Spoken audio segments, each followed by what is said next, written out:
मेरे पास एक कॉन्ट्रैक्ट है एक आइस कोल्ड फीमेल सीईओ के साथ। मैं उसे क्वालिटी जीन्स देता हूं। वो मुझे 5 मिलियन देती है। जब बेबी बॉर्न हो जाता है हम बराबर हो जाते हैं और मैं चला जाता हूं। लेकिन जो मैंने एक्सपेक्ट नहीं किया था वो ये था कि मैं थोड़ा ज्यादा ही टैलेंटेड था। वो ट्विंस के साथ प्रेग्नेंट हो गई। जब सब लोग डिलीवरी रूम के बाहर केओस में भाग रहे थे, मैंने छोटे वाले ट्विन को उठाया जिसका क्राई वीक था और पैसे लेकर भाग गया। 6 साल तक मैं गांव में चिकन्स पालता रहा, वेजिटेबल्स उगाता रहा और अपने बेटे को अच्छे से रेस किया। फिर एक दिन मैं अपने 3 व्हीलर में अपने बेटे के साथ शहर गया वेजिटेबल्स बेचने। तब एक लक्जरी कार मेरे सामने रुकती है और उसमें से एक छोटा लड़का सूट और टाई पहने हुए उतरता है। वो बिल्कुल मेरे बेटे जैसा दिखता था। मेरे बेटे ने कहा, डैड, आप कब चुपके से शहर में एक और बच्चा कराए? उसने वो लाइन पूरे जोर से बोली, बिना जरा भी शर्म के। उसी वक्त वेजिटेबल मार्केट में मौजूद हर आंटी और अंकल ने एक साथ मेरी तरफ देखा। मैं तो गया काम से। मेरा दिमाग ब्लैंक हो गया और जो कैबेज मैं बेचने वाला था वो लगभग मेरे हाथ से गिर ही गया। मेरे माथे पर ठंडा पसीना बहने लगा। मैंने अपने सबसे वाइल्ड सपनों में भी नहीं सोचा था कि 6 साल की शांत गांव वाली जिंदगी ऐसे खत्म होगी। जो छोटा लड़का लक्जरी कार से उतरा था उसने एक टाइनी सूट और बो टाई पहना हुआ था। वो पूरा बॉसी लिटिल सीईओ टाइप लग रहा था। वो हमें उसी शौक से देख रहा था जैसे मेरा बेटा, लेकिन उसके चेहरे पर एक्स्ट्रा क्यूरियोसिटी और स्क्रूटनी भी थी। फिर उसके पीछे कार का डोर दोबारा खुला। पहले एक लंबी टांग और ब्लैक स्टॉकिंग बाहर आई।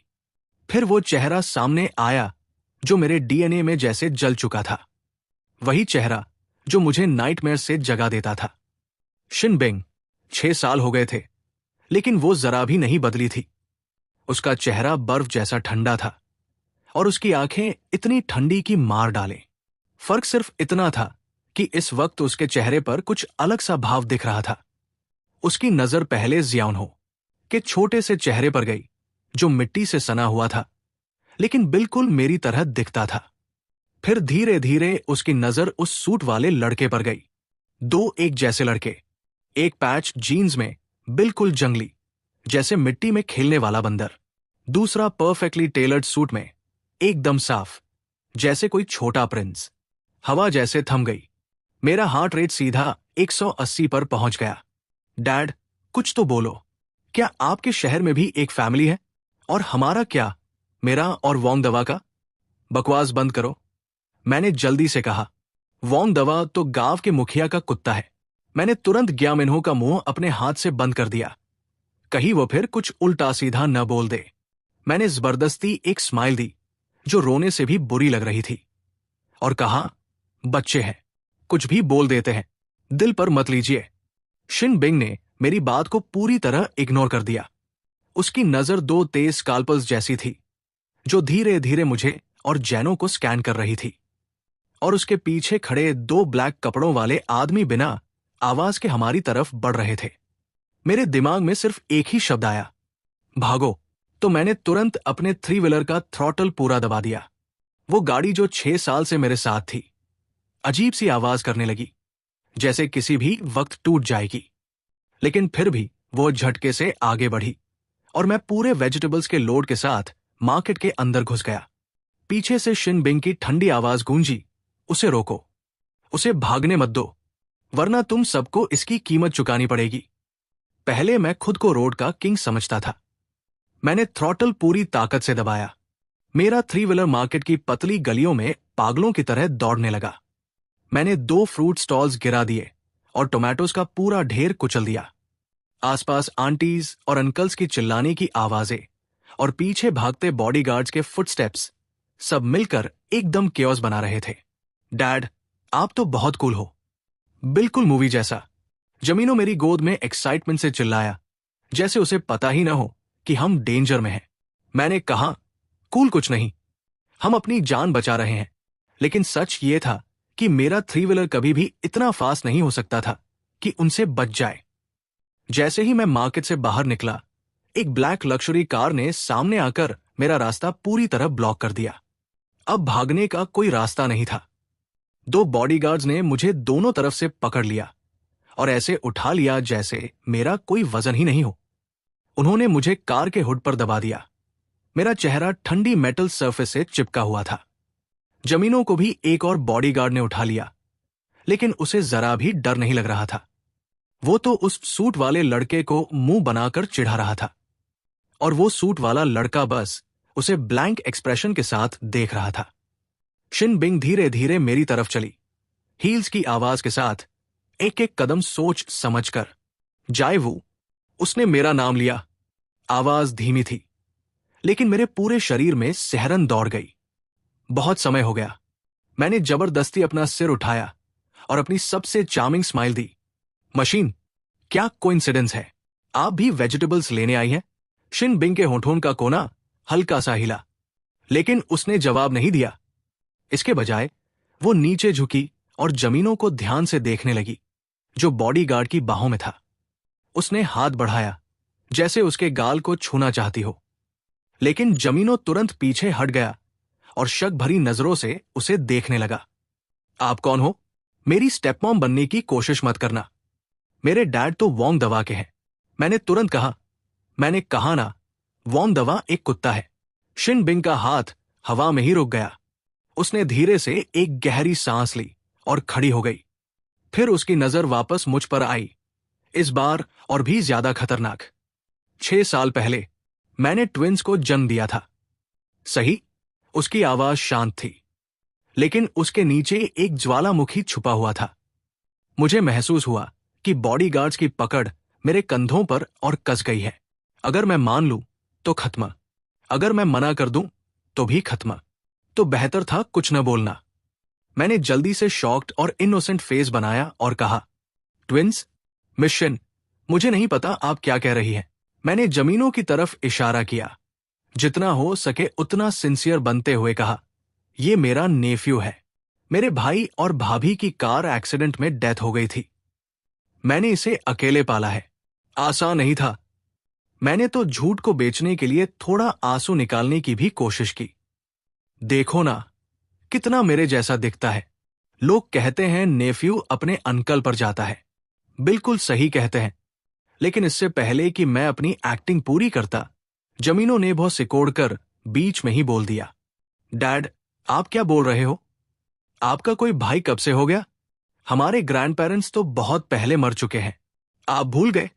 मैं अपने इस गद्दार बेटे को घूरता रह गया। मेरे पास बोलने के लिए कुछ नहीं था। सच में मन कर रहा था कि जमीन फट जाए और मैं उसमें समा जाऊं। शिन बिंग ने बिना पलक झपकाए मुझे देखते हुए कहा, यह शिंजे का बर्थ सर्टिफिकेट है और उस समय के हॉस्पिटल रिकॉर्ड्स भी। इन रिकॉर्ड्स के अनुसार इंक्यूबेटर बी में रखा मेल इन्फेंट जन्म के 3 घंटे बाद गायब हो गया था। मेरा दिल जोर से धड़कने लगा। गलती हो गई। भागने के चक्कर में एविडेंस डिस्ट्रॉय करना भूल गया था। लेकिन नहीं, यह बस कोइंसिडेंस होगा। जरूर कोइंसिडेंस ही होगा। शिन बिंग अब बात खत्म कर चुकी थी। उसने बॉडीगार्ड्स की तरफ मुड़कर कहा, इसे क्लाउड समिट एस्टेट ले जाओ और लॉयर को कांटेक्ट करो। मुझे तुरंत पैटर्निटी टेस्ट चाहिए। जी, मिस शिन। बस फिर क्या था? मुझे 2 बॉडीगार्ड्स ने उठाया और लक्जरी कार के पीछे ऐसे फेंक दिया जैसे मैं कोई क्रिमिनल हूं। जमीनों को भी अंदर बैठा दिया गया, लेकिन उसे जरा भी डर नहीं लग रहा था।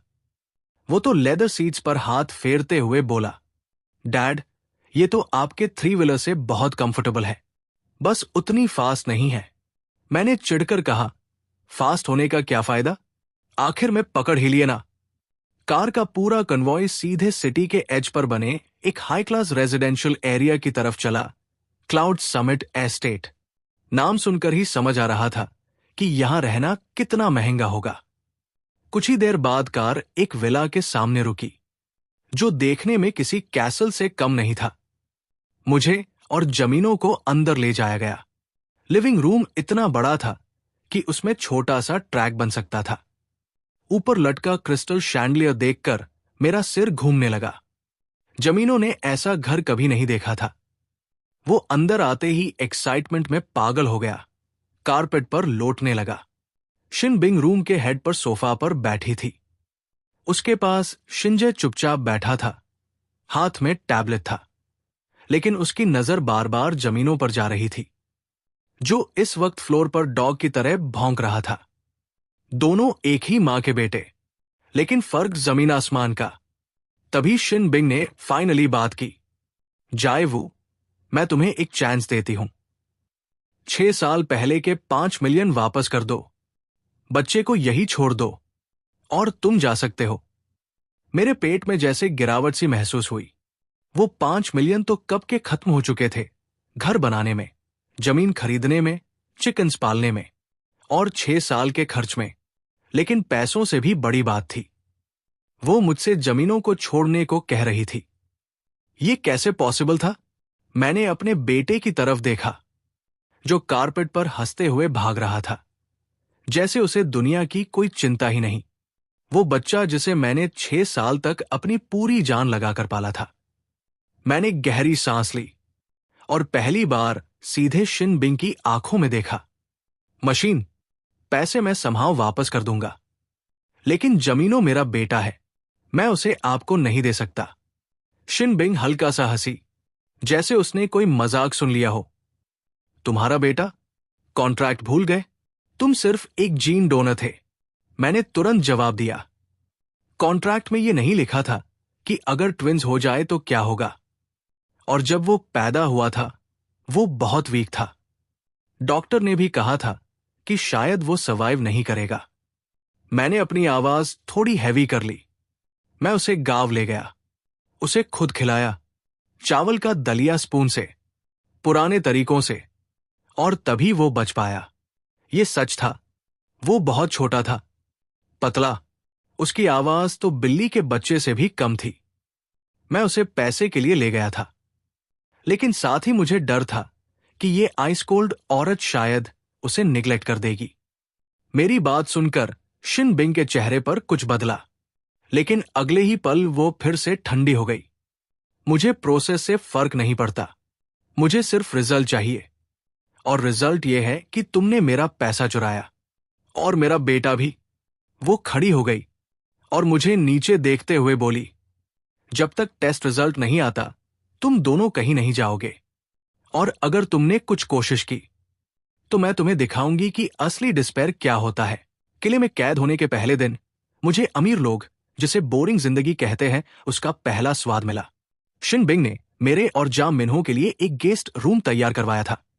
गेस्ट रूम मेरे पूरे गांव के घर से बड़ा था। इसमें अपना बाथरूम और वॉक इन वार्डरोब और एक टेरेस था, जो पूरे गोल्फ कोर्स को देखता था। जाम मिन्हो खुशी से पागल हो रहा था, किंग साइज बेड पर उछलता कूदता हुआ। वो बहुत महंगे डुवेट को ट्रैम्पोलिन की तरह इस्तेमाल कर रहा था। उसने कहा, क्या हम अब से यही रहने वाले हैं? अगर ऐसा है तो ये शानदार होगा। ये पुराने वैंग के स्वर के बाड़े से बहुत बड़ा है। मैं चुप रह गया। क्या वो कोई बेहतर तुलना नहीं ढूंढ सकता था? मैं उतना खुश नहीं था जितना वह था। मैंने दरवाजा आजमाया, वो हिला भी नहीं। बाहर 2 काले कपड़ों वाले आदमी पत्थर के पहरेदारों की तरह खड़े थे। खिड़कियों में रिस्ट्रिक्टर लगे थे, वे बस थोड़ा सा खुलते थे। शाइनिंग ने सच में मुझे एक अपराधी की तरह बंद कर दिया था। समय बीतता गया, मिनट दर मिनट, सेकंड दर सेकंड। लंच का समय आ गया। एक नौकरानी हमें डाइनिंग रूम ले जाने आई। लंबी डाइनिंग टेबल पर एलिगेंट डिशेस सजी हुई थी। वेस्टर्न खाना, चाइनीज खाना, जापानी खाना, सब कुछ जो आप चाह सकते हैं। शिन बिंग टेबल के सिर पर बैठी थी। शिंजे उसके बाई तरफ चुपचाप बैठा था और सलीके से अपने स्टेक को चाकू और कांटे से काट रहा था। जमीनों और मैं उनके सामने बैठे थे। जमीनों ने कभी ऐसा कुछ नहीं देखा था। उसने पूरा ऑस्ट्रेलियन लॉबस्टर उठा लिया और उसे अपने मुंह में ठूंसने की कोशिश की। मैंने उसे तुरंत रोक दिया। इसे नीचे रखो, अपने नंगे हाथों से इसे कुतरना शर्मनाक है। जैसे ही मैंने ये कहा, मैंने सही बर्तन उठाए और उसके लिए लॉबस्टर का खोल निकालने लगा। मैंने मांस उसके कटोरे में रख दिया। जमीनों ने मुझे एक मीठी मुस्कान दी। धन्यवाद पापा। उसने अपना कांटा उठाया, लॉबस्टर का एक टुकड़ा छेदा, लेकिन उसे खाया नहीं। इसके बजाय उसने उसे मेरे मुंह की तरफ बढ़ाया। पापा पहले खाते हैं। मेरा दिल गर्म हो गया। यह बच्चा बहुत समझदार था। मैंने अपना मुंह खोला और उसे खा लिया। टेबल के उस पार शिन बिंग के हाथ उसके चाकू और कांटे पर रुक गए। उसने हमारे इस आदान प्रदान को एक पढ़े न जा सकने वाले एक्सप्रेशन के साथ देखा। उसके पास बैठा शिंज भी खाना बंद कर चुका था। वो हमें चुपचाप देख रहा था। शिन बिंग ने गला साफ किया और चुप्पी तोड़ी। उसकी टोन में बहस की कोई जगह नहीं थी। जमीनो, आज से तुम सही तरीके सीखोगे। टेबल पर चिल्लाना नहीं, हाथों से खाना नहीं। तुम चाकू और कांटे का इस्तेमाल करना सीखोगे, समझे? जमीनों ने लॉबस्टर से भरे मुंह से पूछा, तरीके क्या होते हैं? क्या उन्हें खाया जा सकता है? शिनबिंग की भौं सिकुड़ी और उसने कहा, शिंज, उसे दिखाओ। शिंजे ने अपने बर्तन नीचे रखे, एक नया सेट उठाया और जमीनों को शांत आवाज में दिया, तुम उन्हें ऐसे पकड़ते हो। जमीनों ने उसकी नकल करने की कोशिश की। हालांकि एक जोरदार आवाज के साथ कांटा फर्श पर गिर गया। जाओ उसे उठाने के लिए झुका और उसका सिर सीधे टेबल के पैर से टकरा गया। वो चिल्लाया और पूरा डाइनिंग रूम अफरा तफरी में बदल गया। मैंने घबराई हुई नौकरानी को देखा, फिर शिनबिंग के एक्सप्रेशन को हर सेकंड और गहरा होते हुए देखा, और मुझे एक शांत, दोषी संतोष महसूस हुआ। सही हुआ तुम्हारे साथ गांव वालों को नीचा दिखाने के लिए। मेरा बेटा अकेला ही तुम्हारा पूरा किला गिरा सकता है। थोड़ी देर बाद हम किसी तरह खाना खत्म कर पाए। शिन बिंग ने शिंजे को बुलाया और उसे ढेर सारे खिलौने दिए जो बेहद महंगे लग रहे थे। अपने भाई को टॉय रूम में ले जाओ। फिर उसने ठंडे तरीके से जा मिन्हो को देखा। ये सब तुम्हारे हैं, जो चाहो ले लो। वो मेरे बेटे को खिलौनों से रिश्वत देने की कोशिश कर रही थी। मेरे अंदर खतरे की घंटियां बजने लगी। वो मेरे साफ दिल वाले बच्चे को पैसों से बिगाड़ना चाहती थी। कोई मौका नहीं। फिर दोनों एक जैसे छोटे लड़के पहली बार ठीक से साथ खड़े हुए। शिंजी एक ट्रांसफॉर्मर खिलौना पकड़े हुए था। थोड़ा अनिश्चित दिख रहा था। जाओ उसके चारों तरफ एक बार घुमा, फिर हाथ बढ़ाकर उसके कपड़ों को छूने लगा। तुम्हारे कपड़ों का कपड़ा बहुत अच्छा है, मेरे पापा की बनियान से बहुत ज्यादा मुलायम। शिंजे का चेहरा गुलाबी हो गया। ये रेशम है, उसने धीरे से कहा। जाओ ने शिंजे का हाथ पकड़ लिया। मुझे एक मजेदार जगह पता है, चलो साथ आओ। जाओ शिंजे को पीछे के बगीचे में एक बड़े पेड़ तक खींच ले गया। ये देखो। जा मिन्हो ने अपनी आस्तीन चढ़ाई, दोनों हथेलियों में थूका और उन्हें रगड़ा, फिर बिना किसी मेहनत के पेड़ पर चढ़ गया। वो एक डाल पर बैठ गया और नीचे चौड़ी आंखों वाले शिंज को देखा। ऊपर आओ, यहां से दृश्य शानदार है। शिंजे ने अपनी गर्दन ऊपर उठाई, चाहत और डर दोनों साथ में। मैंने कभी पेड़ पर चढ़ा नहीं है, मुझे नहीं पता कैसे। डरने की कोई बात नहीं, मैं तुम्हें सिखाऊंगा। हाथ यहां, पैर वहां, बस बिल्कुल ऐसे ही। जा मिन्हो के उसे उत्साहित करने के साथ शिंजे सच में चढ़ना शुरू कर दिया। अनाड़ी लेकिन दृढ़। मैं पेड़ के सहारे टिक गया और देखता रहा, एक जटिल भावनाओं का मिश्रण महसूस करते हुए, जिसे मैं ठीक से नाम नहीं दे सकता था। फिर मेरे पीछे से शिनबिंग की आवाज आई, जा डब्ल्यू, तुम्हें क्या लगता है बच्चे को पालने का यह तरीका उसे कैसा भविष्य देगा? मैं मुड़ा। वो वहां खड़ी थी, उसके चेहरे पर हल्का सा मजाक का भाव। क्या तुम उसे पक्षियों के घोंसले लूटने के लिए ट्रेन कर रहे हो या पहाड़ों में शिकार करने के लिए? मैंने मुस्कुराया और पेड़ पर ऊपर चढ़ने की कोशिश करते छोटे से फिगर की तरफ इशारा किया। मिशन, मैं उसे अरबों की विरासत नहीं दे सकता, लेकिन मैं उसे एक खुश बचपन दे सकता हूं। मैं उम्मीद नहीं करता कि वो कोई मास्टर बने। जब तक वो खुश है, वही मायने रखता है। और देखो, तुम्हारा बेटा भी अभी काफी खुश लग रहा है ना? शायद वो पहले कभी इतना खुश नहीं रहा। शिन बिंग ने मेरे इशारे का पीछा किया, जिन्हों की मदद से शिंजे आखिरकार एक निचली डाल पर पहुंच गया था। उसने तने को घबराए हाथों से पकड़ा हुआ था, लेकिन उसका चेहरा एक ऐसी खुशी से चमक रहा था जो उसके लिए पूरी तरह नई थी। दोनों लड़के डाल पर साथ साथ बैठे थे। जय मिन्हो दूर की तरफ इशारा करते हुए शिंज को अपने गांव पर अपने लेजेंडरी राज के बारे में बता रहा था। शिनबिंग की आंखों में कुछ झलका। वो चुप हो गई। फिर अचानक एक तेज आवाज, जिस डाल पर शिंजे बैठा था वो वजन के नीचे टूट गई। वो चिल्लाया और उसका शरीर एक तरफ झुक गया। वो गिर रहा था। शिन बिंग ने डर की चीख निकाली। उसका चेहरा सफेद हो गया। मेरा दिल मेरे गले में आ गया। ये कैसा कमजोर पेड़ है? जा मिन्हो ने तुरंत प्रतिक्रिया दी। वो एक छोटे बंदर की तरह झपटा, दोनों हाथों से शिंजे की कमर को पकड़ लिया। मत डर, मुझे पकड़ कर रखो। जिन्होंने अपनी पूरी ताकत लगाकर शिंजे को गिरने से वापस खींचा, लेकिन गति उन्हें फिर भी डाल से नीचे ले गई। सौभाग्य से डाल नीचे थी। वे घास में गिरे और एक दूसरे के ऊपर लुढ़क गए। शिन बिंग और मैं दोनों दौड़कर पहुंचे। उसने शिंजे को पकड़ा और उसे कसकर पकड़ लिया। क्या तुम ठीक हो? गिरने में तुम्हें चोट लगी? उसने उसे सिर से पैर तक देखा। उसकी आंखें लाल हो रही थी। मैंने जल्दी से अपने बेटे को उठाया। जमिन्हो ने कहा, पापा, मेरा पिछवाड़ा 8 टुकड़ों में टूट गया। लेकिन वो तुरंत शिंजय की तरफ देखने लगा। अरे छोटे सूट, तुम ठीक हो? शिंजय अभी भी कांप रहा था और उसने सिर हिलाया। फिर उसने जिया मिन्हो की तरफ देखा और धीरे से कहा, धन्यवाद, नहीं तो मैं निश्चित रूप से बुरी तरह गिर जाता। यह पहली बार था जब उसने खुद से जमिन्हो से बात की थी। शिनबिंग ने अपनी जांच पूरी की और पाया कि शिंजय को केवल उसकी कोहनी छिली थी। उसने धीरे से सांस छोड़ी, लेकिन उसने तुरंत अपना गुस्सा मुझ पर निकाल दिया। जाओ, इसे तुम खुशहाल बचपन कहते हो। उसे मेरे बेटे को इतनी खतरनाक चीज में घसीटने देना। अगर आज मेरे बेटे को कुछ हो जाता तो मैं सुनिश्चित करती कि तुम अपनी बाकी जिंदगी जेल में बिताओ। ये औरत पूरी तरह से गैर वाजिब थी। मैंने अभी अपना मुंह भी नहीं खोला था जब जमहो बहुत सिकोड़ते हुए आगे बढ़ा। इसका मेरे पापा से कोई लेना देना नहीं है। ये मैं था जो उसे पेड़ पर चढ़ाने ले जाना चाहता था। एक असली आदमी थोड़ी सी गिरावट पर नहीं रोता। देखो, मैं हर दिन गिरता हूं और मैं ठीक हूं। उसने अपनी छोटी छाती फुलाई और मेरे सामने एक छोटे मुर्गे की तरह खड़ा हो गया जो मुर्गी की रक्षा कर रहा हो। और मैंने उसे बचाया। तुम्हें मुझे धन्यवाद कहना चाहिए। यह सुनकर शिन बिंग रुक गई। उसने इस लड़के को घूरा जो बिल्कुल उसके बेटे जैसा दिखता था, लेकिन खुद को एक छोटे सड़क के लड़ाके की तरह पेश कर रहा था। पहली बार उसके पास कहने के लिए कुछ नहीं था। मम्मी, ये उसकी गलती नहीं है, मैं खुद इसे चढ़ना चाहता था।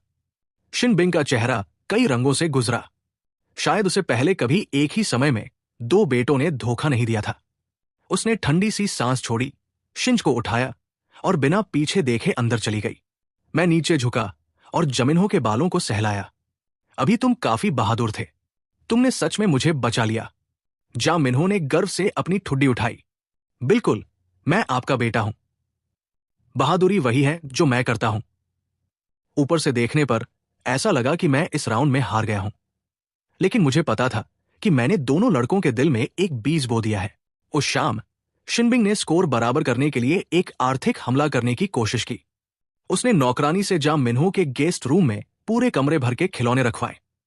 रिमोट कंट्रोल रेसिंग कारें, लेगो के किले, लिमिटेड एडिशन फिगर्स एक छोटे पहाड़ की तरह ढेर लगे थे। ये सब तुम्हारे लिए है। शिनबिंग दरवाजे पर खड़ी थी, एक्सप्रेशन पहले की तरह ठंडा। अच्छे रहो और भी मिलेगा। ये आ गया।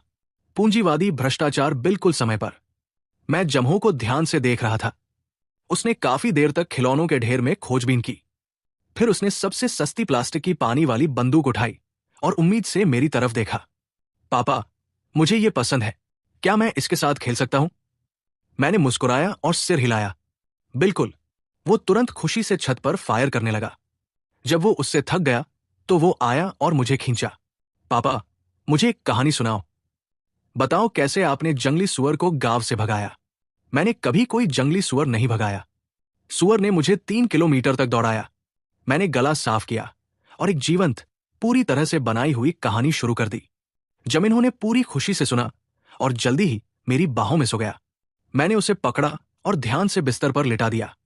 जब मैं मुड़ा, शिनबिंग अभी भी दरवाजे पर खड़ी थी। उसकी आंखें उन महंगे खिलौनों पर गई जिन्हें जमीनों ने बिना दूसरी बार सोचे छोड़ दिया था। फिर उसने उस लड़के को देखा जो मेरी बाहों में आराम से सो रहा था, और उसके एक्सप्रेशन में एक गहराई थी जिसे मैं पढ़ नहीं पाया। मैं उसके पास गया और अपनी आवाज धीमी की। मिक, तुम देखती हो कि कुछ चीजें हैं जो पैसे से नहीं खरीदी जा सकती, जैसे एक पिता का प्यार। इसलिए हमेशा हमें पैसे से खरीदने की कोशिश मत करो। मैंने जानबूझकर अपनी छाती फुलाई, थोड़ी इज्जत वापस पाने की कोशिश करते हुए। शिनबिंग काफी देर तक चुप रही। मुझे लगा वो बॉडीगार्ड्स को बुलाएगी और मुझे गुस्से में बाहर फेंक देगी। इसके बजाय उसने बस कहा, कल पितृत्व परीक्षण के सैंपल जांच के लिए जाएंगे। बेहतर है तुम उम्मीद करो कि वो मेरा बेटा न निकले। ये कहकर वो मुड़ी और चली गई। उसके अकेले जाते हुए फिगर को देखते हुए मेरी छोटी सी जीत धीरे धीरे खत्म हो गई। ये औरत शायद उतनी बुरी नहीं थी जितना मैंने सोचा था। लेकिन यह विचार ठीक 3 सेकंड तक ही रहा, क्योंकि मुझे अचानक याद आया कि 100% उसका बेटा था। जैसे ही वे नतीजे वापस आएंगे, मैं खत्म हो जाऊंगा। मैं बस बैठकर मरने का इंतजार नहीं कर सकता। मुझे कुछ करना होगा। अगली सुबह जल्दी फैमिली डॉक्टर पूरे उपकरण के साथ आया। जय मिन्हो, शिंजय और मैं सोफे पर एक लाइन में बैठे थे, अपने खून निकलवाने का इंतजार करते हुए। शिंजय साफ तौर पर इसका आदी था। उसे जरा भी डर नहीं था। उसने बिना किसी एक्सप्रेशन के अपना हाथ आगे बढ़ाया। जाम मिन्हो ने अपनी जिंदगी में कभी खून नहीं निकलवाया था। उसका चेहरा सफेद हो गया। वो मेरी गर्दन से पूरी ताकत से चिपक गया। पापा, मुझे सुई नहीं चाहिए। सुई लोग मार देती है। मैं मरना नहीं चाहता। मैंने कहा, डरो मत। ये बिल्कुल मच्छर के काटने जैसा लगता है। ये दर्द नहीं करता। सच में? सच में? जबकि मैं उसे शांत कर रहा था, मेरा दिमाग तेजी से दौड़ रहा था। मुझे सैंपल में छेड़छाड़ करने का तरीका ढूंढना था। मेरी नजर टेबल पर रखी कलेक्शन ट्यूब्स पर गई। डॉक्टर ने पहले शिंजे का खून लिया और उसका लेबल लगा दिया। फिर जमिन्हो की बारी थी। वो ऐसे चिल्लाया जैसे दुनिया खत्म हो रही हो, मेरी बाहों में तड़पते हुए। सुई नहीं, सुई नहीं। डॉक्टर और 2 नौकरानियां सब उसके आसपास इकट्ठा हो गई। कमरा पूरी तरह अफरा तफरी में डूब गया। मेरा मौका, जब हर एक नजर जमिन्हो पर थी। मैंने चुपचाप हाथ बढ़ाया और अपने ही हाथ पर अपने नाखून से जोर से खरोंच मारी। वो सच में दर्द हुआ। जैसे ही डॉक्टर ने जमिन्हो में सुई लगाई, मैं उसे सांत्वना देने के लिए झुका और अपना हाथ उसके हाथ के नीचे सरका दिया। मेरे खून की एक अकेली बूंद चुपचाप उस ट्यूब में गिर गई जिस पर जाओ का नाम लिखा था। ये सब खत्म करने के बाद मैंने एक लंबी, शांत सांस छोड़ी।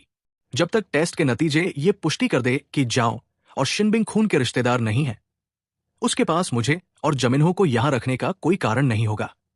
मैं कितना स्मार्ट हूं। मैं तो लगभग जीनियस हूं। खून निकालने के बाद डॉक्टर ने हम तीनों के गाल से स्वैब सैंपल भी लिए।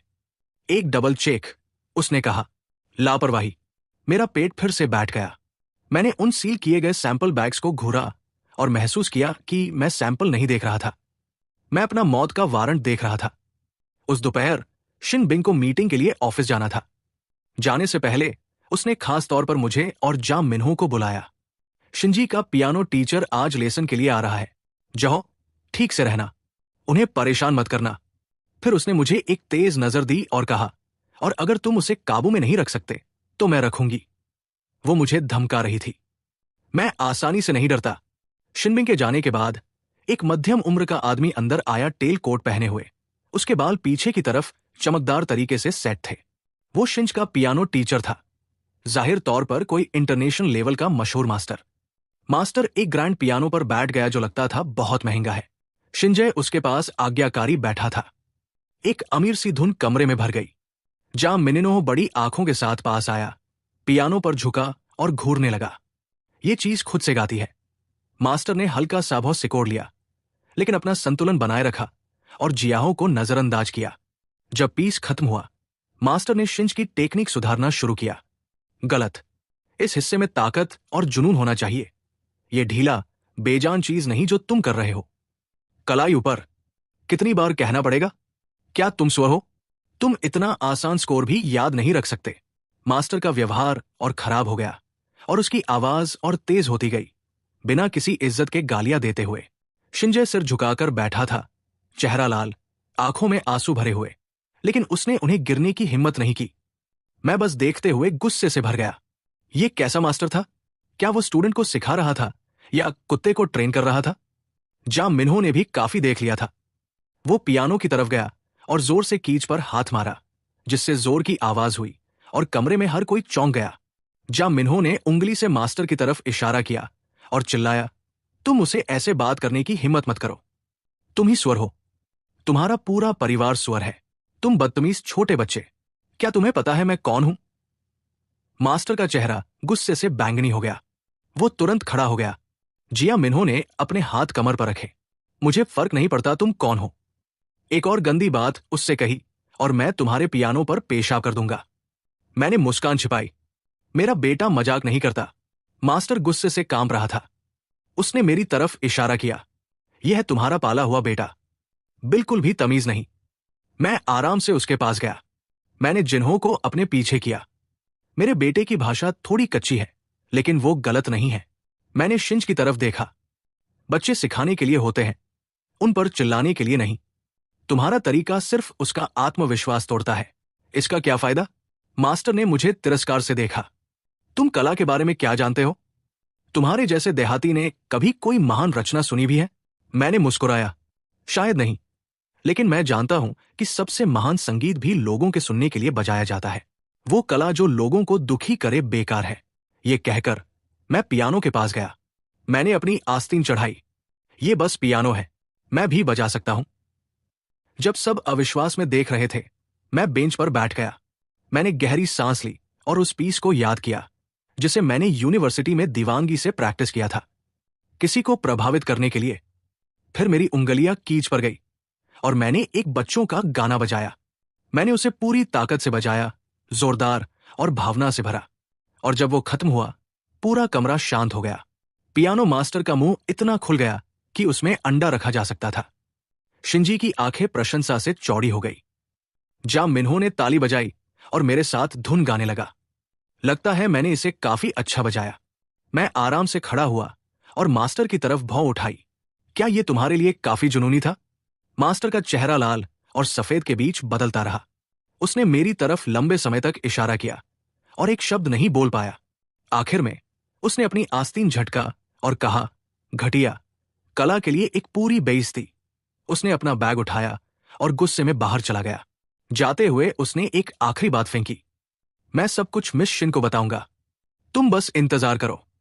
जाओ आगे। क्या उसे लगा मैं उससे डरता हूं? जैसे ही मास्टर गया, शिंजे ने मुझे पूरी प्रशंसा से देखा। अंकल, वो बहुत अच्छा था। मैंने अपनी छाती थपथपाई। बिल्कुल था। सीखना चाहते हो? मैं तुम्हें सिखाऊंगा। शिंजे चमक उठा। हाँ। और फिर उस दोपहर के बाकी समय क्लाउड समिट एस्टेट का बड़ा लिविंग रूम एक बच्चों के गाने की धुन से गूंजता रहा। जाओ गाना और नाच संभाल रहा था। मैं पियानो संभाल रहा था। शिंजे ताली बजा रहा था। 3 लोग, बस इतना ही चाहिए खुश होने के लिए। जब शिनबिंग मीटिंग के बाद थकी हुई घर लौटी, जो उसने देखा वो बिल्कुल ऐसा ही एक सामंजस्य भरा दृश्य था। एक प्यार करने वाले पिता और एक खूबसूरत बेटे का। वो दरवाजे पर खड़ी होकर लिविंग रूम में 3 लोगों को साथ हंसते हुए देखती रही। 2 बच्चे और एक बड़ा आदमी जितना स्वाभाविक हो सकता था उतना मिलजुल कर रह रहे थे। वो गुस्सा होना भूल गई। शिंजे ने उसे सबसे पहले देखा। मम्मी, आप आ गई। वो दौड़ कर गया। अंकल ने मुझे आज पियानो सिखाया। ये बहुत मजेदार था। ये सुनकर शिनबिंग जम गई। ये पहली बार था जब उसने शिंजे को इस तरह मुस्कुराते हुए देखा था। उसकी नजर शिंजे के पार गई और मुझ पर आकर रुकी। उसकी आंखों में अब केवल ठंडापन नहीं था, उसमें कुछ और था, कुछ खोजता हुआ और अनिश्चित। क्या बर्फ पिघलना शुरू हो रही थी? मैंने उसे एक आत्मसंतुष्ट मुस्कान दी। हालांकि अगली सेकंड उसका फोन बजा। उसने उठाया, कुछ वाक्य सुने और उसका भाव तुरंत गिर गया। क्या? उसने मास्टर को भगा दिया और पूरी दोपहर बच्चों के गाने बजाता रहा। ठीक है, मैं समझ गई। उसने फोन काट दिया और मेरी ओर फिर देखा। जो हल्की गर्माहट एक पल पहले थी, वो तुरंत फिर से जमाव बिंदु से नीचे गायब हो गई। जा डब्ल्यू, तुम सच में कुछ हो। मैं तुम्हारी तारीफ करता हूं। बस मामूली, ईमानदारी से। दुनिया में ज्यादा से ज्यादा टॉप 3। शिनबिंग ने गहरी सांस ली और अपने गुस्से को रोका। कल शिंजे का स्कूल एक माता पिता बच्चा खेल दिवस आयोजित कर रहा है। तुम जमिनहो के साथ आ रहे हो। क्या? मैं क्यों जाऊं? मैं उसकी मां हूं। तुम उसके दूसरे अभिभावक के रूप में जाओ। उसे पिता शब्द कहना मुश्किल लग रहा था। उसने जारी रखा, सबसे महत्वपूर्ण, मुसीबत से दूर रहना। कोई तमाशा मत करना। तुम जानते हो अगर तुमने किया तो क्या होगा? एक थप्पड़, उसके बाद एक मीठा इनाम। नहीं, ये एक थप्पड़ के बाद एक बड़ा थप्पड़ था। एक प्रतिष्ठित स्कूल में माता पिता बच्चा खेल दिवस में जाना। ये एक देहाती मुर्गे को फीनिक्स के घोंसले में सार्वजनिक सजा के लिए फेंकना था। मैं पहले से ही कल के हर अजीब पल की कल्पना कर सकता था। अगले दिन हम चारों 2 कारों में पौराणिक रॉयल किंडरगार्टन पहुंचे। प्रवेश द्वार लग्जरी वाहनों से भरा हुआ था। हर माता पिता ऐसे कपड़े पहने थे जैसे वे रेड कारपेट पर चल रहे हों। जैसे ही शिनबिंग बाहर निकली, वो हर नजर का केंद्र बन गई और मैं उसके पीछे चल रहा था, बिल्कुल एक ऐसे आदमी की तरह जो अपनी पत्नी पर निर्भर है। जहो और शिंजे हाथ में हाथ डाले सब कुछ देखकर आंखें बड़ी किए हुए थे। खेल दिवस जल्दी शुरू हुआ। पहला इवेंट जोड़ी का था। कुल 3 टीमें। मैं और जमिनहो एक टीम, शिनबिंग और शिंजे दूसरी। डैड, चलो, हम निश्चित रूप से पहला स्थान जीतेंगे। मैंने अपने बगल में शिनबिंग के लिमिटेड एडिशन जूते देखे, फिर अपने खुद के आखिरी मिनट की खरीद को देखा। मेरा आत्मविश्वास थोड़ा डगमगाया। स्टार्टिंग गन चली, मैंने हमारा नारा लगाया और हम आगे बढ़े। जा मिन्हो और मैं परफेक्ट तालमेल में चले और बढ़त ले ली। फिनिश लाइन वही थी। तभी बगल वाली लेन में एक पिता का संतुलन बिगड़ गया। वो सीधे शिनबिंग और शिंज की ओर गिरा। मेरी आंखें चौड़ी हो गई। मैंने चिल्लाया, सावधान। लगभग पूरी तरह से सहज प्रतिक्रिया से मैंने अपनी टांग बांधने वाली रस्सी छोड़ दी और आगे झपटा। अपनी पूरी ताकत से मैंने शिनबिंग और शिंज को रास्ते से धक्का दिया। वे लड़खड़ाए और ट्रैक के किनारे घास पर गिरे, बिना चोट के, और मैं पूरी तरह से एक ऐसे पिता के नीचे दब गया जिसका वजन 100 किलोग्राम से ज्यादा था।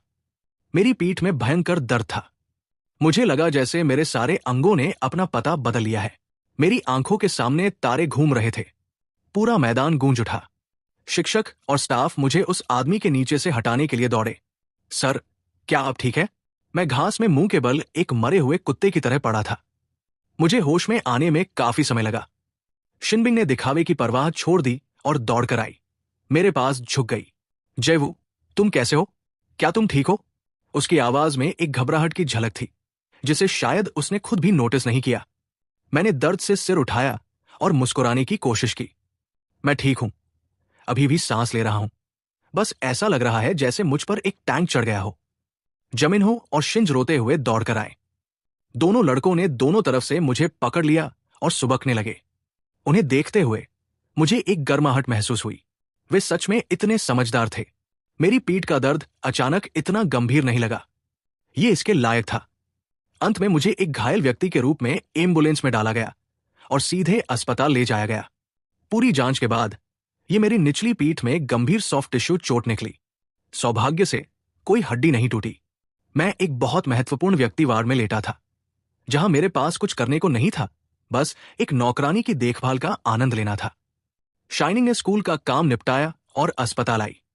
वो बिस्तर के पास खड़ी मुझे एक जटिल भाव से देख रही थी। उसने धीरे से कहा, धन्यवाद। यह पहली बार था जब उसने मुझे किसी सच्ची ईमानदारी से धन्यवाद कहा था।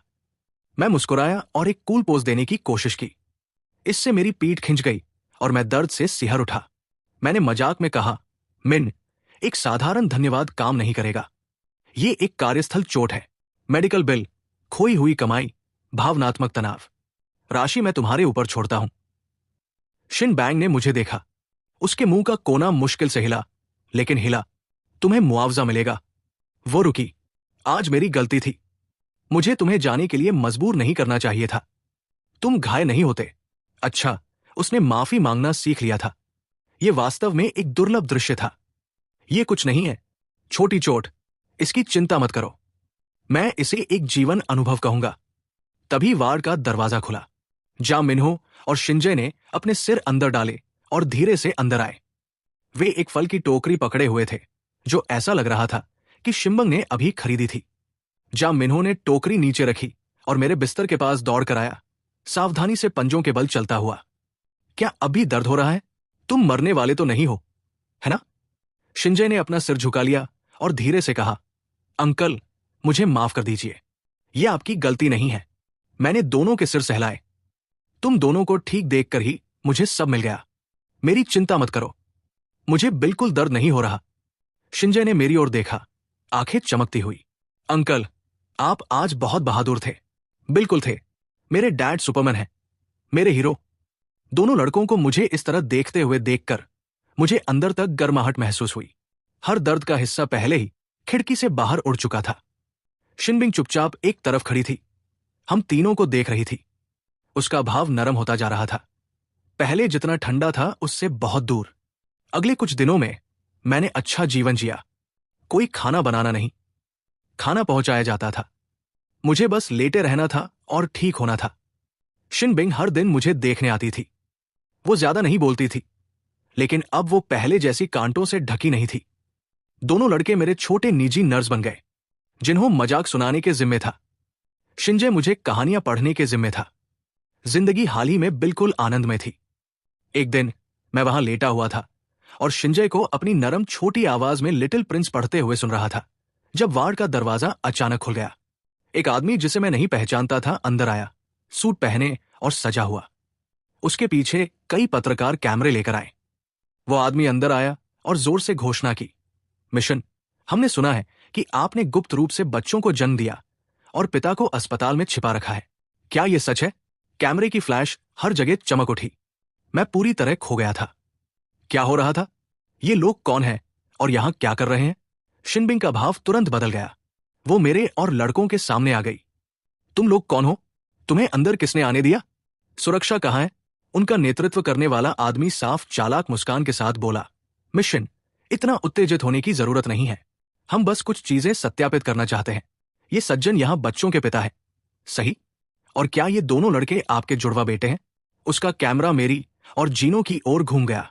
शिंज भी घबरा गया, खुद को जैनो के पीछे छिपाते हुए। मैं तुरंत समझ गया, ये लोग किसी व्यापारिक प्रतिद्वंद्वी द्वारा भेजे गए थे। ये एक जाल था। वे इस घोटाले का इस्तेमाल करके शिनबिंग और उसकी कंपनी को नुकसान पहुंचाना चाहते थे। शिनबिंग गुस्से से कांप रही थी। उनकी हरकतें पूरी तरह उसकी निजी जिंदगी का उल्लंघन कर रही थी। लेकिन लड़कों की रक्षा करने के लिए वो बस पीछे हटती रही। पत्रकार आगे बढ़ता रहा, मिस शिन, कृपया हमारे सवालों का जवाब दीजिए। इस सज्जन के साथ आपका क्या संबंध है? आप बच्चों को सार्वजनिक रूप से कब स्वीकार करने की योजना बना रही हैं? वे बिस्तर तक पहुंचने वाले थे।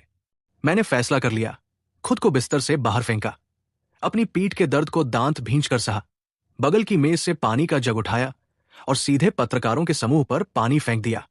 फिर मैंने शिनबिंग और दोनों लड़कों को पकड़ा और खिड़की की ओर इशारा किया, कूदो, मैं तुम्हें कवर करूंगा। कमरे में हर कोई स्तब्ध था। पत्रकार गर्म पानी से चिल्लाया और स्वाभाविक रूप से पीछे हट गया। शिनबिंग ने मुझे ऐसे देखा जैसे मैं पागल हो गया हूं।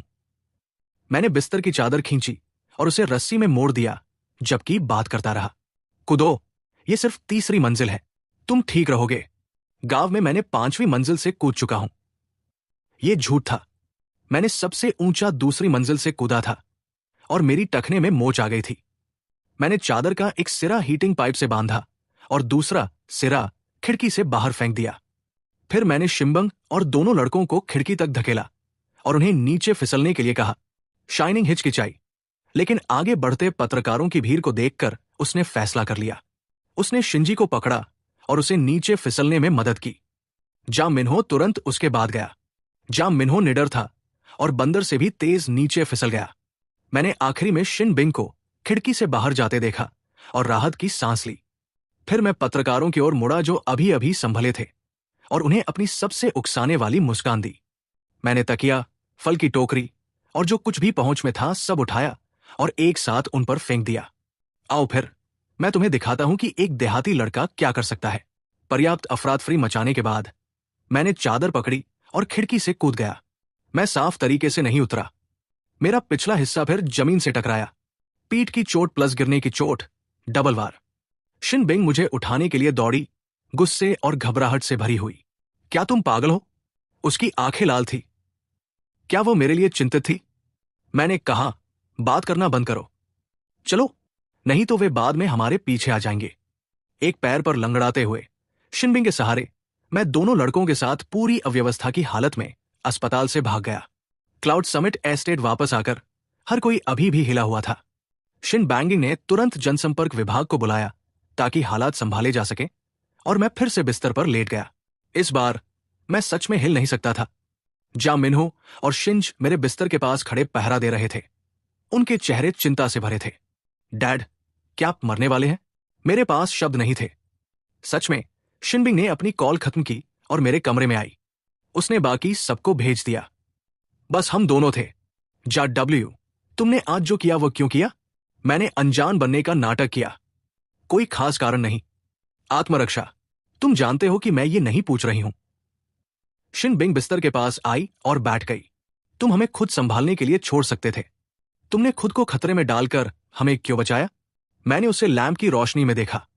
उसकी सारी रक्षा टूट चुकी थी। उसका चेहरा थका हुआ और अनिश्चित था। वो अछूत बर्फ जैसी ठंडी सीओ नहीं थी। अभी वो बस एक औरत थी। मैं एक पल के लिए चुप था। फिर मैंने कहा, मैंने ये तुम्हें बचाने के लिए नहीं किया। शिनबिंग की आंखों में कुछ मंद पड़ गया। मैंने ये अपने बेटों के लिए किया। मैंने उसकी तरफ देखा। जय मिन्हो मेरा बेटा है, शिंज मेरा बेटा है, वे भाई है। मैं खड़ा होकर ये नहीं देख सकता कि उनमें से किसी को भी चोट लगे। फिर मैं रुका और मुस्कान में बदल गया। और तुम मेरे बेटे की मां हो। मैं ठीक से खड़ा रहकर ये नहीं देख सकता था कि कोई तुम्हें धक्का दे। शिनबिंग स्थिर हो गई।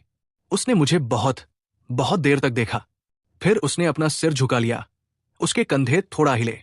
मैंने एक अकेला आंसू गिरते देखा। वो उसके हाथ के पीछे गिरा जो उसके घुटने पर टिका था। हे भगवान, वो रो रही थी। मैं घबरा गया। मैंने उठने की कोशिश की। अरे प्लीज मत रो, मैं बस बातें कह रहा था। मैं हमेशा बिना सोचे बोलता हूं। तुम जानती हो मैं कैसा हूं। मैं उसे सांत्वना देने के लिए उलझ गया और अपनी पीठ फिर खींच ली। मत हिलो। उसने अपना सिर उठाया। उसका चेहरा फिर से शांत था, लेकिन उसकी आंखें अभी भी हल्की लाल थी। उसने हाथ बढ़ाया और धीरे से मेरे माथे से बाल पीछे किए। उसकी उंगलियां ठंडी थी, लेकिन जब उन्होंने मेरी त्वचा को छुआ, ऐसा लगा जैसे एक करंट मेरे अंदर दौड़ गया। मेरा दिल तेज हो गया। जू, पितृत्व के नतीजे कल आ रहे हैं। मेरा पेट डूब गया। जिस चीज से मैं डर रहा था वो आखिर यहां थी। अगर नतीजे पुष्टि करते हैं कि वे दोनों तुम्हारे बेटे हैं, तो तुम क्या करने वाले हो? मैंने अपना मुंह खोला और पाया कि मेरे पास कहने के लिए कुछ नहीं था। मैं क्या करने वाला था मुझे नहीं पता था। मैं पहले ही एक बार भाग चुका था। उसे जमीन देना कुछ ऐसा था जो मैं नहीं कर सकता था। कमरा एक लंबे सन्नाटे में डूब गया जब तक कि दरवाजे के बाहर से जाऊं की आवाज नहीं आई। ये तुम्हारी गलती है। तुमने मेरे पापा को चोट पहुंचाई। मैंने नहीं। वो बुरे लोग थे। ये तुम थे। ये तुम थे। दोनों लड़कों को बहस करते सुनकर शिनबिंग और मैंने एक दूसरे की तरफ देखा और दोनों ने एक ही लाचार मुस्कान एक दूसरे की आंखों में पाई। शायद चीजें उतनी बुरी नहीं थी जितनी लग रही थी। अगली सुबह मुझे जोरदार हिलाने से जगाया गया। पापा, देखो। जमीन मेरे चेहरे के सामने एक लिफाफा लहरा रहा था। टेस्ट के नतीजे। मेरा दिल फर्श पर गिर गया। फैसला दिन आ गया था। मैंने कांपते हाथों से लिफाफा लिया। ऐसा लगा जैसे इसका वजन 1000 पाउंड है। शिनबिंग मेरे बगल में खड़ी थी। भाव पढ़ा नहीं जा सकता था। दोनों लड़के मुझे तनाव भरे चेहरों से देख रहे थे। मैंने एक गहरी सांस ली और उसे फाड़ दिया। अंदर कई पन्ने थे जो तकनीकी भाषा से भरे थे। मैंने सीधे आखिरी पन्ने पर पलटा और निष्कर्ष पढ़ा। डीएनए अनुक्रम विश्लेषण के आधार पर परीक्षण किए गए व्यक्ति जू और परीक्षण किए गए व्यक्ति जमिन्हो के बीच कोई जैविक माता पिता बच्चा संबंध मौजूद नहीं है। क्या? मैंने झटके से ऊपर देखा, अपनी आंखों पर भरोसा नहीं करते हुए। मैंने इसे फिर पढ़ा। काला और सफेद, बिल्कुल साफ। मेरे और जमिन्हो के बीच कोई जैविक संबंध नहीं। ये कैसे संभव है? फिर मुझे अचानक याद आया जब मैंने उस दिन अपनी उंगली काटी थी। घबराहट में जो मैंने वास्तव में टपकाया था वो था, मैंने अपना सिर शिनबिंग की तरफ झटका। क्या उसने भी कुछ किया था? शिनबिंग ने मेरी नजर से नजर मिलाई। उसका भाव बिल्कुल स्थिर था। जैसा तुम चाहो, जू। वो तुम्हारा बेटा नहीं है। मेरा दिमाग पूरी तरह खाली हो गया। मेरा बेटा नहीं, तो फिर वो किसका बेटा था? इससे पहले कि मैं इसे सोच पाता, शिनबिंग ने एक और दस्तावेज निकाला। ये अलग है। उसने उसे मुझे दिया। मैंने देखा। ये शिनबिंग और जाओ के बीच पितृत्व परीक्षण था। निष्कर्ष शिनबिंग को जाम मिन्हो की जैविक मां के रूप में समर्थन करता था। तो तुम्हें अपने लिए क्या कहना है? शिनबिंग ने मुझे देखा। उसकी आंखें फिर ठंडी हो गई। तुमने मुझे 6 साल तक धोखा दिया। तुमने मेरे बेटे को मुझसे 6 साल तक दूर रखा। जय डब्ल्यू, अच्छा खेला।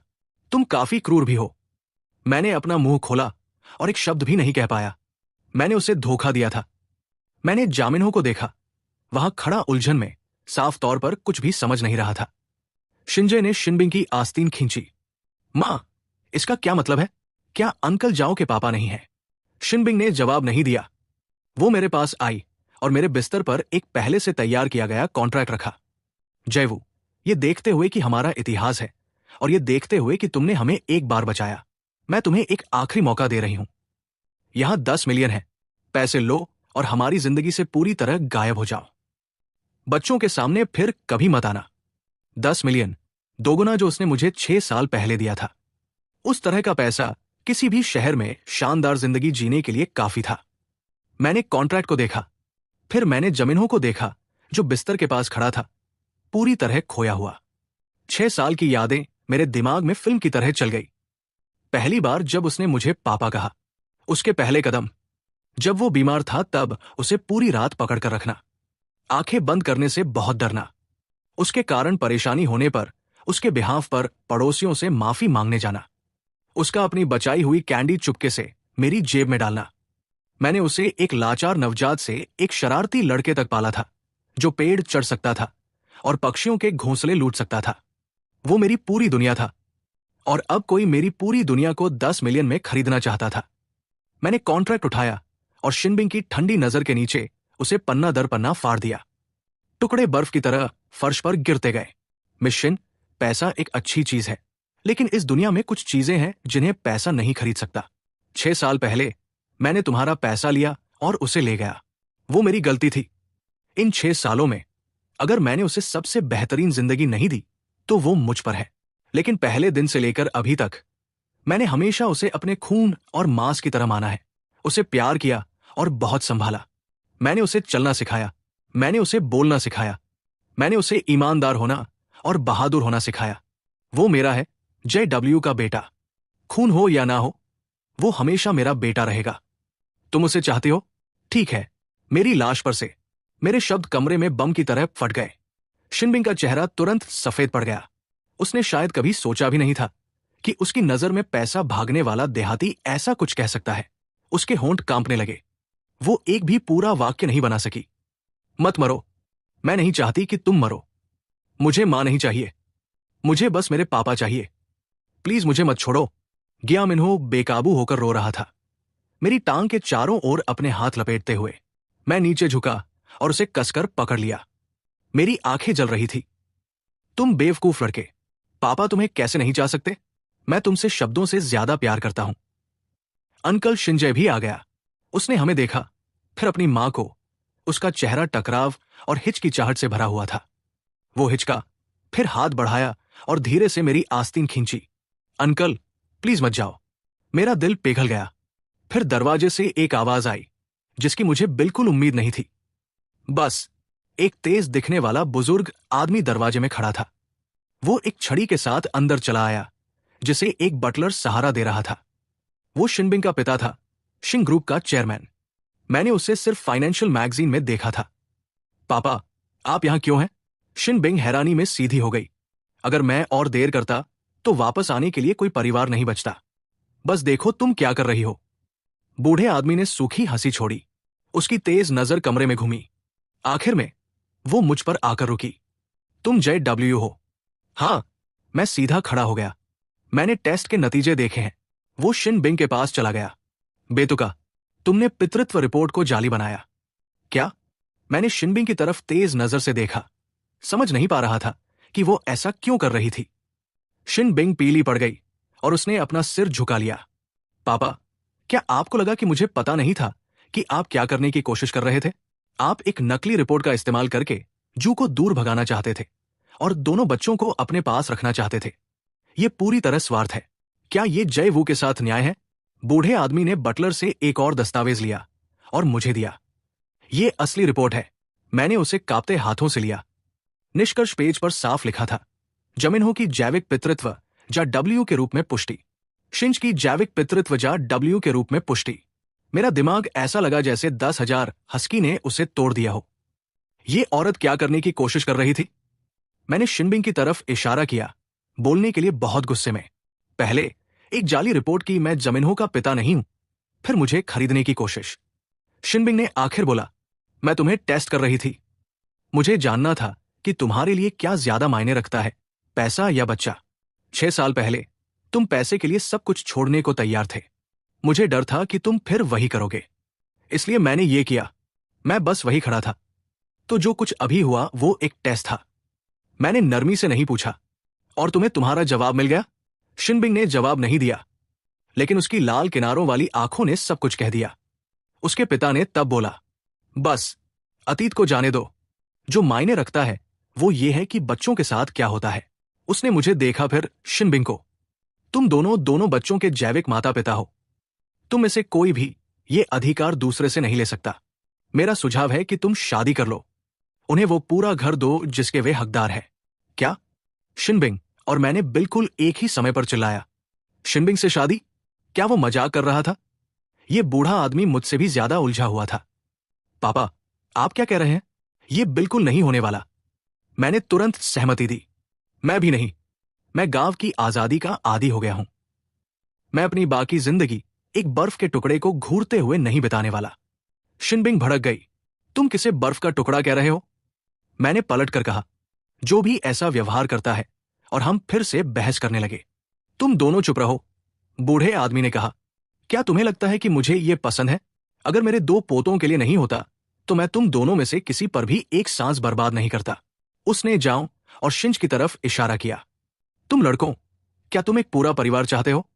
क्या तुम पापा और मां दोनों को साथ चाहते हो? दोनों लड़कों ने एक दूसरे को देखा, फिर बिल्कुल एक ही समय पर सिर हिलाया। जाओ ने और आगे कहा, मैं चाहता हूं पापा और मां साथ रहें। शिंजे ने धीरे से कहा, मैं भी। हमें 2 छोटे गद्दारों ने बेच दिया था। शिनबिंग और मेरे पास कहने के लिए कुछ नहीं बचा था। मिस्टर शिन सीनियर ने हमें बहस करने का कोई मौका नहीं दिया। यह तय है बच्चों को एक सही स्थिति देने के लिए और मीडिया को बंद करने के लिए। तुम शादी करोगे। ये एक कॉन्ट्रैक्चुअल शादी होगी। बेशक तुम अलग कमरे रखोगे। तुम एक दूसरे में दखल नहीं दोगे। जब बच्चे बड़े हो जाएं, अगर तुम तलाक चाहते हो तो मैं बीच में नहीं आऊंगा। शाइनिंग और मैंने एक दूसरे की तरफ देखा। हम दोनों ने एक दूसरे की आंखों में वही हिचकिचाहट की झलक पाई। अभी के लिए ये एकमात्र समाधान था और शायद सबसे अच्छा। मैं तुम्हें एक दिन देता हूं इस बारे में सोचने के लिए, मिस्टर शिन सीनियर ने कहा और बटलर के साथ बाहर चला गया। कमरा फिर से बस हम चारों का रह गया। माहौल बहुत अजीब था। मैं ही था जिसने आखिर इसे तोड़ा। मैंने गला साफ किया। मिस शिन, तुम क्या सोचती हो? शिन बिंग ने मुझे तिरछी नजर से देखा। वो साफ तौर पर अभी भी बर्फ के टुकड़े वाली बात से नाराज थी। उसने ठंडे स्वर में कहा, बच्चों की खातिर मुझे कोई आपत्ति नहीं है। वे दोनों एक घर चाहते हैं। मैंने सिर हिलाया। ठीक है, मुझे भी नहीं। और बस ऐसे ही हमारी शादी सबसे कैजुअल तरीके से तय हो गई जिसकी कल्पना की जा सकती है। 3 दिन बाद हम रजिस्ट्री ऑफिस गए और अपना मैरिज सर्टिफिकेट लिया। उस लाल सर्टिफिकेट को अपने हाथों में पकड़ते हुए मुझे लगा जैसे मैं सपना देख रहा हूं। 6 साल पहले मैंने खुद को पैसों के लिए बेच दिया था। 6 साल बाद मैंने खुद को अपने बेटे के लिए बेच दिया। मेरी जिंदगी अगर कुछ नहीं थी तो ड्रामेटिक जरूर थी। हमारे नए परिवार के बनने को सेलिब्रेट करने के लिए मैंने खाना बनाने का फैसला किया। मैंने विनम्रता से घर के शेफ्स की मदद मना कर दी। मैंने अकेले ही विला की किचन संभाल ली। जमिनहो लार टपकाते हुए अंदर आया। डैड, आप क्या बना रहे हैं? मेरी signature dish, clay pot chicken. मैंने वो बड़ा मुर्गा निकाला जिसे मैंने आधा साल गांव में पाला था और मैं उसे तैयार करने लगा। शिंजय और शिन बिंग ने साफ तौर पर ऐसा कुछ पहले कभी नहीं देखा था और दोनों दूरी बनाकर रहे। आधे घंटे बाद खुशबू किचन से बाहर फैल गई। मैं एक बड़ा भाप उठता हुआ क्ले पॉट चिकन टेबल पर लेकर आया। कॉर्नब्रेड किनारे पर बेक हुआ था। आओ, अपने डैड का खाना चखो। गया मिन्हो सबसे पहले कॉर्नब्रेड का टुकड़ा पकड़कर उसे ग्रेवी में डुबोया जब तक उसका पूरा चेहरा उससे चमकने नहीं लगा। ये कमाल है, ये बहुत अच्छा है। डैड का बनाया खाना पूरी दुनिया में सबसे बेस्ट है। मैंने शिंजे के बाउल में एक चिकन लेग रखा। लो, तुम भी। शिंजे ने सावधानी से एक बाइट लिया। उसकी आंखें चमक उठीं। ये बहुत अच्छा है। मैंने संतोष से शिनबिंग की तरफ देखा। मिस शिन, कृपया सम्मान दीजिए। शिनबिंग हिचकिचाई। फिर उसने अपनी चॉपस्टिक्स उठाई, चिकन का एक छोटा टुकड़ा उठाया, उसे पूरी एलिगेंस के साथ अपने मुंह में रखा और जम गई। मैंने कहा, तो? उसने कुछ नहीं कहा। उसने बस एक और टुकड़ा लिया, फिर एक और। अंत तक उसने लगभग आधा बर्तन खा लिया था। उसका मुंह ना कह रहा था, लेकिन उसका शरीर हाँ कह रहा था। वो सच में एक घमंडी औरत थी। डिनर के बाद हम चारों लिविंग रूम में बैठे और टीवी देखा। हालांकि ये अभी भी थोड़ा अजीब लग रहा था। जा मिन्हो और शिनजय मेरे पास चिपके हुए थे, लगातार बातें कर रहे थे। शिन बिंग पास के सिंगल सोफा पर एक फाइनेंशियल मैगजीन के साथ बैठी थी। वो उसे पढ़ रही थी, लेकिन उसकी आंखें बार बार हमारी तरफ जा रही थी। टीवी पर एक कॉमेडी चल रही थी। हम तीनों हंसते ही जा रहे थे और हमारे साथ साथ हंसते हुए शिनबिंग के मुंह का कोना थोड़ा सा अनजाने में ऊपर उठ गया। उस पल में चांदनी खिड़की से अंदर आई और उसके चेहरे पर पड़ी। मैंने अचानक सोचा कि वो थोड़ी अलग लग रही थी। ये बर्फ का टुकड़ा अब उतना ठंडा नहीं लग रहा था। कॉन्ट्रेक्चुअल मैरिज के बाद की जिंदगी सरप्राइज और अनएक्सपेक्टेड मोड़ों से भरी थी। मैं आधिकारिक रूप से एक देसी चिकन फार्मर से शिन ग्रुप की प्रेसिडेंट का रहने वाला पति बन गया। मेरी मुख्य ड्यूटी बच्चों की देखभाल। शिन बिंग अब भी वर्कहॉलिक थी, हर दिन जल्दी निकलती और देर से घर आती, लेकिन वो पहले से जल्दी और जल्दी घर आने लगी थी। पहले वो ऑफिस छोड़ने वाली आखिरी इंसान होती थी। अब वो अनावश्यक मीटिंग्स मना कर देती थी ताकि डिनर से पहले घर पहुंच सके, क्योंकि उसे पता था कि 3 लोग घर पर उसका इंतजार कर रहे हैं। मैंने अपना दूसरा करियर शुरू किया, घर पर रहने वाला पति।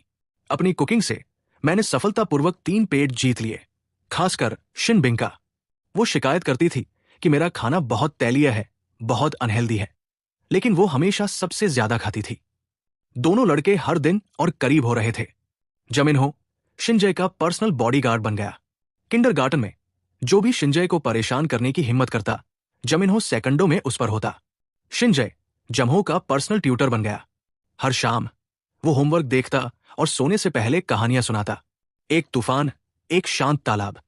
दोनों ऐसे साथ रहते थे जैसे किसी ने सोचा भी न हो।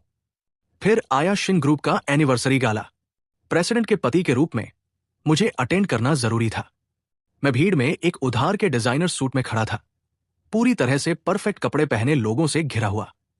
मैं पूरी तरह आउट ऑफ प्लेस महसूस कर रहा था, जैसे कोई हस्की जो हंसों के झुंड में घुस गया हो।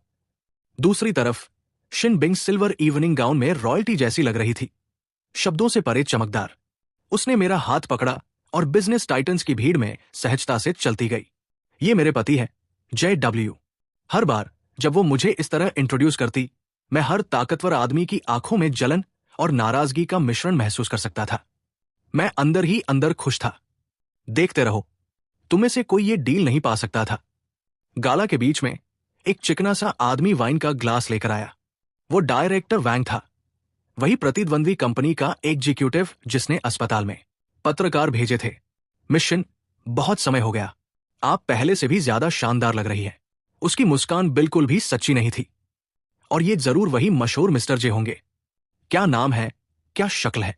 उसकी ताना मारने वाली बात साफ थी। शिनबिंग का चेहरा ठंडा हो गया। वो जवाब देने ही वाली थी कि मैं पहले पहुंच गया, उसका हाथ पकड़ते हुए। मैंने डायरेक्टर वैंग को अपनी सबसे चमकदार मुस्कान दी। डायरेक्टर वैंग, खुशी मेरी है। मैंने आपके बारे में बहुत सुना है। सुना है आपकी कंपनी हाल में कुछ कैश फ्लो की दिक्कतों से जूझ रही है। ये बिजनेस है, कभी जीत कभी हार। हालांकि मुझे व्यक्तिगत रूप से नहीं पता, मैं तो किस्मत वाला पैदा हुआ, अच्छी शादी की, तब से कोई चिंता नहीं। मैंने शिनबिंग को कमर से करीब खींचा और उसके कान के पास कहा, है ना डार्लिंग। शिनबिंग तंग गई, लेकिन उसने साथ दिया। डायरेक्टर वैंग गुस्से से लाल हो गया। मेरी छोटी सी स्पीच ऐसे लग रही थी जैसे मैं अपनी पत्नी पर जीने का घमंड कर रहा हूं, लेकिन असल में ये उसकी फेल होती कंपनी पर वार था, साथ में पब्लिक अफेक्शन का दिखावा भी। कम नुकसान, ज्यादा बेइज्जती। डायरेक्टर वैंग के पास कोई जवाब नहीं था। मैंने एक ग्लास शैंपेन उठाया और उसे वैसे ही घुमाया जैसे उसने किया था। यहां दूसरों का मजाक उड़ाने में समय बिताने के बजाय तुम्हें जाकर यह सोचना चाहिए कि सैलरी कैसे दोगे। नहीं तो जब तुम्हारी कंपनी बंद हो जाएगी, तुम अपना रिज्यूमे मेरी पत्नी को भेज रहे होंगे। मैंने शिनबिंग का हाथ पकड़ा और हम वहां से चले गए। डायरेक्टर वैंग की गुस्से भरी गालियां हमारे पीछे आईं। जब हम एक शांत कोने में पहुंचे, शिनबिंग ने अपना हाथ छुड़ा लिया। उसने मुझे एक जटिल भाव से देखा। तुम्हें क्या हो गया है? मैंने भौं उठाई। बस तुम्हारा साथ दे रहा हूं, धन्यवाद की जरूरत नहीं। शिनबिंग काफी देर तक चुप रही। फिर उसने पूछा, तुम असल में किस तरह के इंसान हो? मुझे एहसास हुआ कि मैं तुम्हें नहीं जानती। मैं मुस्कुराया। मैं बस एक किसान हूं, तुम्हारे बेटों का पिता, और मैं तुम्हारा पति हूं, कानूनी रूप से। और उसके बाद में मैंने बॉलरूम की चमकदार लाइट्स की तरफ देखा और दूर 2 छोटे फिगर जो केक चुरा रहे थे। कम से कम अभी मुझे लगता है जिंदगी काफी अच्छी है। शाइनिंग ने मेरी नजर का पीछा किया। वह भी मुस्कुराई। वो मुस्कान बर्फ के पिघलने जैसी थी, वसंत की पहली गर्माहट जैसी। शायद यही जिंदगी है, अनएक्सपेक्टेड मोड़ों और सरप्राइज से भरी हुई, जो तुमने कभी आते नहीं देखे। कौन सोच सकता था कि 6 साल पहले किया गया एक लापरवाह सौदा एक दिन इतना शोर भरा और इतना गर्म कर देगा। मैंने अपने पास खड़ी औरत और पास के 2 लड़कों को देखा और अपने सीने में एक स्थिरता महसूस की जो मैंने पहले कभी नहीं महसूस की थी। खैर, इस औरत पर जिंदगी भर जीना इतना बुरा सौदा नहीं लगता था।